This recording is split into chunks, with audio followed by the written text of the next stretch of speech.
hello, Ayu itu lagi live atau lagi teleponan sih? Hello, mau bicara dengan siapa? Hello, gitu ya. Tapi gini, wajar banget kalau Ayu sampai marah karena apapun yang dilakukan selalu aja mendapatkan cibiran atau komentar yang negatif. Jadi ya mohon maaf nih ya kalau masalah manggil Ade doang sih, ya emang deket, emang temenan. Gimana dong, kecuali manggilnya sayang gitu kan baru. Itu, tapi sayang juga kadang-kadang kan panggil kakak Iya. temen, beb, sayang Beb, gitu. beb. Yuk kesini, gitu kan. Cin. Iya udah biasa. Ini mungkin ya karena belakangan ini banyak sekali akun-akun gosip ya kan yang memposting pelakor gitu, cerita-cerita pelakor. kayak Jadi gitu, mungkin gitu. netizen jadi keikut gitu. Gak semuanya. Gak semuanya, tenang. Ayu jalan dengan lurus aja sesuai dengan apa yang dicita-citakan. Kan tadi Ayu bilang ya kalau misalnya banyak yang ya menghujat dan lain-lain mungkin akan ditinggikan derajatnya gitu. Nggak apa-apa udah dibiarkan saja ya. Tapi hati-hati netizen, jempolmu harimaumu loh zaman sekarang. Jangan sampai-sampai karena komentar nggak ada kerjaan ya. Ujung-ujungnya jeruji besi. Itu dia yang bahaya ya. Kita tinggalkan Ibu Ayu karena berikutnya kita punya seorang diva yang benar-benar luar biasa, bisa bertahan sekian lama ya, puluhan tahun di dunia musik tanah air. Sampai sekarang suaranya juga masih luar biasa banget kalau kita dengar lagu-lagunya. Pasti deh ikut terhanyut perasaan kita. Ih pastinya dong, ini Vina Panduwinata nanti ulang tahunnya tepat 6 Agustus akan melakukan virtual konser yang berjudul Colors of Hope. Ini juga penjualan tiketnya akan di-charity-kan loh, jadi buat kalian yang pengen ikutan charity ataupun ikut bergabung dalam virtual konser ini, langsung aja www.insertlife.com. Nah kita lihat yuk seperti apa persiapan di dalam tayangan yang berikut ini. Burung camar tinggi melayang bersautan di balik awan. Burung camar itu tetap terbang menembus langit musik tanah air. Sayapnya tak pernah patah, meski dihadang gelombang pendatang baru yang terus bergulung di belantika musik. Vina Panduwinata, sang burung camar itu tetap melegenda. Setiap karya-karya yang telah menggetarkan panggung musik sejak era 80-an tak pernah lekang meski digempur berbagai lagu baru. Dan kini, di tengah kondisi new normal, ketika begitu banyak penyanyi menjerit tak bisa naik panggung, Vina tentunya merasakan juga. Apalagi dirinya bukanlah penyanyi muda yang tengah hits dengan lagu yang pecah di belantika musik. Vina, sang burung camar itu adalah legenda hidup yang mungkin tak banyak generasi milenial kenal. Ketika disandingkan dengan penyanyi pendatang baru, Vina memang dihormati, tapi penikmat musik zaman now tentunya lebih akrab dengan penyanyi pendatang baru. Pada simpul ini, tak lantas Vina tergerus. Sang diva tetap membumi seperti yang sempat diungkapkan berikut ini. Kalau masalah diva, Mamina pengen garis bawahi. Diva itu sebenarnya milik setiap bersama ya, milik bersama kayak September ya, Ma? Karena kalau menurut Mamina, kata diva itu setiap orang punya hak untuk mengatakan siapa divanya dia. Dan sang legenda itu bertransformasi. Ia tak duduk enak sembari mengenang kejayaan di masa lalu. Ia tetap berkarir. Pada titik inilah Vina bermetamorfosis. Dengan kerendahan hati, ia memberi kebebasan bagi para musisi serta penyanyi pendatang baru untuk mengubah setiap lagunya. Sebab Vina yakin inilah jembatan agar lagunya bisa diterima generasi kini. Lebih dari itu, inilah cara Vina untuk menyapa para penikmat musik yang jauh usia darinya. Mama Ina alhamdulillah sih, karena banyak lagu-lagu Mama Ina yang di-remake oleh ada beberapa penyanyi-penyanyi muda.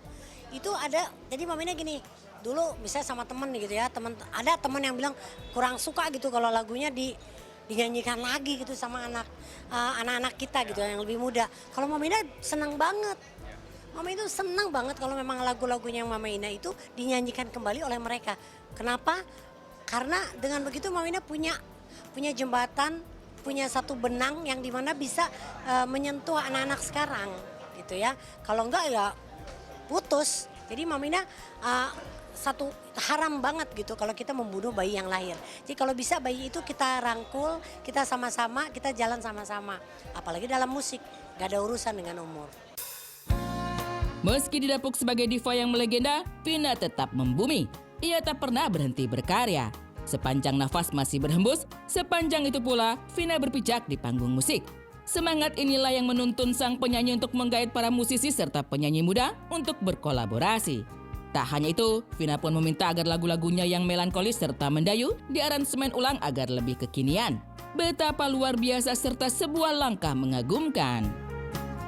Di aransemen ulang ya, di remake dan kita coba bikin sesuatu yang fresh lah gitu. Bukannya maksudnya Mama Ina udah gak fresh lagi ya, tapi Mama Ina ini pendengarnya kan jauh di atas kita nih umurnya nih. Nah gimana caranya supaya yang seumuran kita juga bisa tahu bahwa ada diva keren kayak Vina Panduwinata.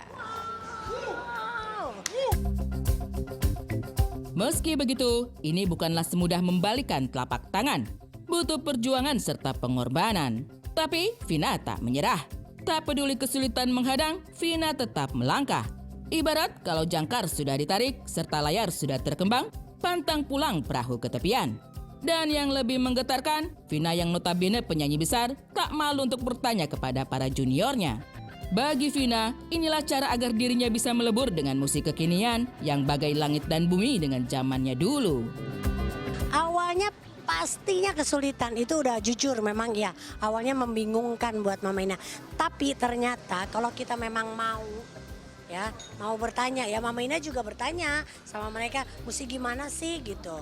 Ya jangan pernah merasa mentang-mentang lebih tua terus merasa lebih hebat. Nanya aja kalau sama anak-anak gitu kan. Kalau misalnya perlu nanya. Jadi Mama Ina bertanya sama mereka, mesti gimana sih Mama nih gitu kan. Dan ternyata manusia itu kalau kita mau, itu gampang, cepat sekali adaptasi sesuatu tuh lebih mudah kalau kita memang mau. Hebatnya seorang Mama Ina juga, nah ini Mama harus gimana ya kalau musik kayak gini. Saling denger, jadi kita saling benar-benar komunikasinya lancar banget. Kalau kesulitan sebenarnya lebih ke tanggung jawab dan kita merasa terhormat sekali. Gua, Rio, Guslan, Ibet itu bisa dikasih kesempatan berkolaborasi dengan diva yang luar biasa. Karena biasanya Mama Ina kan orkestra gitu yang megah banget, yang indah banget. Gimana caranya kita nggak mengurangin keindahan itu gitu. Itu sih tanggung jawabnya. Ya. Dan memang di sini memang sesuai dengan era yang sekarang kita membawakan packagingnya yaitu milenial ya. Kekinian, pop elektronik ada, bisa rock juga, bisa pop juga, macam-macam sih semua genrenya gitu. Bersama semangat yang terus berkobar, Vina kembali ke panggung musik. Sebuah langkah spektakuler. Betapa tidak, Vina siap menggelar konser bersama Close Friends. Sebuah konser bertajuk Color of Hope yang menandai transformasi bermusik sang burung camar sekaligus harapan sang diva untuk memberi semangat pada sesama di era new normal ini. Menariknya lagi, konser yang bakal digelar pada tanggal 6 Agustus mendatang akan disiarkan secara langsung di insertlive.com pada pukul 20 atau jam 8 malam waktu Indonesia Barat. Dan kolaborasi spektakuler Vina featuring Close Friends ini bakal menyajikan kejutan-kejutan yang belum pernah dipersembahkan sang diva pada beberapa konser sebelumnya. Tanggal 6 juga sama Close Friend.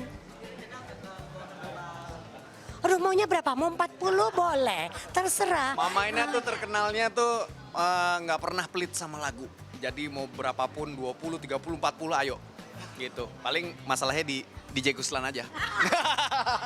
Jadi pada dasarnya kita nih sama-sama kita lihat durasi yang diperlukan itu berapa banyak, itulah yang kita persiapkan. Ya. Oke. Sampai jumpa tanggal 6.